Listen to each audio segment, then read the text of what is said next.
So what do the bikes weigh? Not enough. About 155, would we say? Oh, you're underweight. Oh, by a long way, yeah.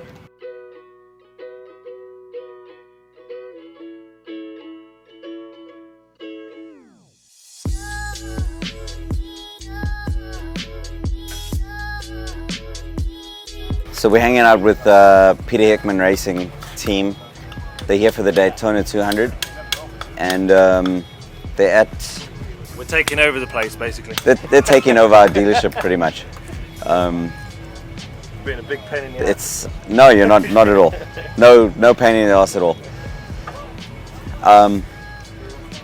This is as official and factory as it gets.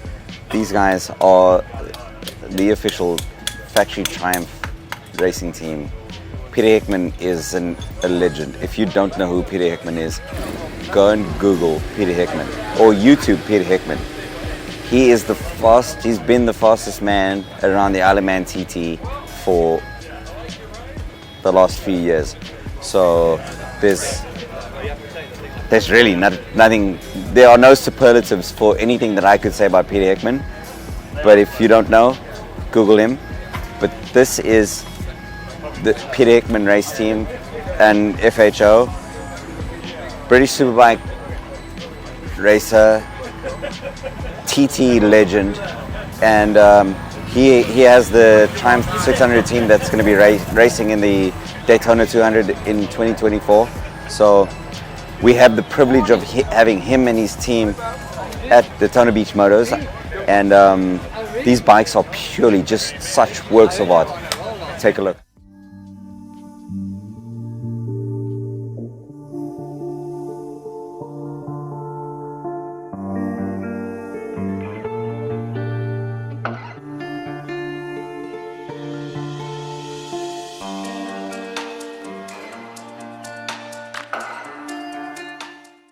So pretty soon, everybody will be able to buy a PHR kit from us, because Peter's developed these bikes to the T. These bikes are so special.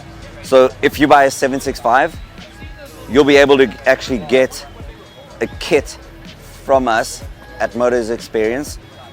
We'll be able to kit your bike out perfectly.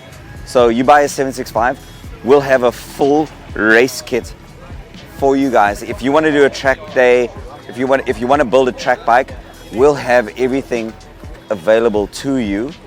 So from the fairing kit to let's have a look at this. Because normally special the headlights on the street model would just be right here, and then no fairings.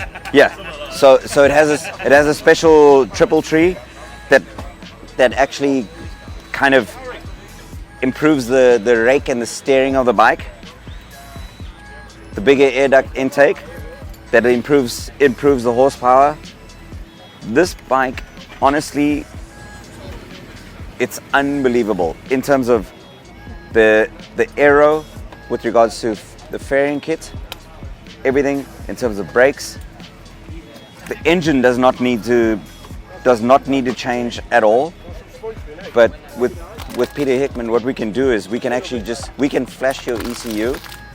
We'll send him your ECU and he'll send us one back that would actually just change the horsepower of the bike completely. You're talking about like a 20 plus horsepower increase on the motorcycle. So stock, the 765 is what horsepower was? Stock is like 130 or something like that. And he told us that these ones specifically are pushing. But these ones specifically are pushing north of 150 horsepower. To the wheel. To the wheel. Not to the crank. So that's special. So what do the bikes weigh? Not enough. About 155, would we say? Oh, you're underweight. Oh, by a long way, yeah. It has a minimum weight limit that they need to be at. So with that minimum weight limit, it's a fine line, because when you strip everything off the bike, when you take headlights off, wiring harnesses and turn signals and all those kinds of things off, that all adds weight. So when you take all of that stuff off of the motorcycle, the the officials have a minimum weight regulation. So as stripped down as these bikes are, they increase the horsepower, but strip down the weight on every single bike. So they have to meet a minimum weight requirement, and in order to meet that minimum weight requirement, they need to find a place on the motorcycle that is balanced enough. So let's say, for example, they're underweight by 10 pounds. They need to add 10 pounds worth of lead weight to the motorcycle, but they'll find a place on the bike that is most balanced, that doesn't actually influence the bias of the motorcycle. So whether they're braking or accelerating or anything like that, they'll find a point in the motorcycle that is the most neutral position on the bike, that won't affect the handling, won't affect the acceleration, or any of that kind of stuff. So it's just as simple as adding lead weights. It's as simple as adding lead weights to the bike and making sure that it doesn't have an inertia effect on the bike itself. Stay tuned. We'll be back. We'll watch the guys practicing their pit stops, fuel changes, so that they are the most efficient team in the Daytona 200.